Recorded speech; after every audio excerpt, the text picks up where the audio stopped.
पैसे के वो 5 नियम जो दौलत बनाने में मदद करते हैं। आइए देखते हैं। एक सवाल जो सबके मन में आता है, क्या ज्यादा सैलरी ही अमीर होने की निशानी है? अक्सर ऐसा नहीं होता। असली खेल तो नेटवर्थ का है, सैलरी का नहीं। तो पहला नियम है सोच बदलो। महीने की इनकम नहीं, अपनी नेटवर्थ पर ध्यान दो। तो ये नेटवर्थ है क्या? सीधी सी बात है, आपकी सारी संपत्ति की वैल्यू में से सारे कर्ज हटा दो। देखो, एसेट्स आपके नेटवर्थ बढ़ाते हैं और लाइबिलिटीज जैसे कि लोन उसे कम कर देते हैं। एक बात गांठ बांध लो, अमीर नेटवर्थ से बनते हैं, सैलरी से तो बस घर चलता है। अब आता है नियम नंबर 2। इनकम भले ही बढ़े, खर्चे नहीं बढ़ने चाहिए।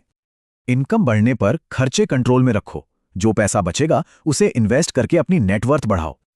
तीसरा नियम है लोन को समझना और ये जानना कि सारे लोन बुरे नहीं होते। स्मार्ट लोन वो है जो ऐसी चीज के लिए हो जिसकी कीमत बढ़े, और बैड लोन घटती कीमत वाली चीजों के लिए होता है। चौथा नियम, पैसे को कभी खाली मत बैठने दो, उसे काम पर लगाओ, वरना वो अपनी वैल्यू खो देगा। सोचो, महंगाई पैसे पर लगे जंग की तरह है। हर साल ये पैसे की ताकत करीब 5 से 6% कम कर देती है। बैंक अकाउंट में पैसा रखने से अच्छा है उसे लिक्विड फंड्स जैसी जगह लगाया जाए। यहां बेहतर रिटर्न मिल सकता है। और ये रहा 5वां और सबसे जरूरी नियम, पे योरसेल्फ फर्स्ट, यानी सबसे पहले अपने लिए पैसा निकालो।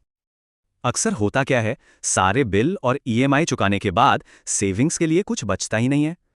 तो तरीका बदलो। सैलरी आते ही सबसे पहले इन्वेस्टमेंट का हिस्सा अलग करो, फिर बाकी से खर्चा चलाओ। तो संक्षेप में ये है 5 नियम। नेटवर्थ पर फोकस, खर्चों पर लगाम, स्मार्ट लोन, पैसे को काम पर लगाना और पे योरसेल्फ फर्स्ट।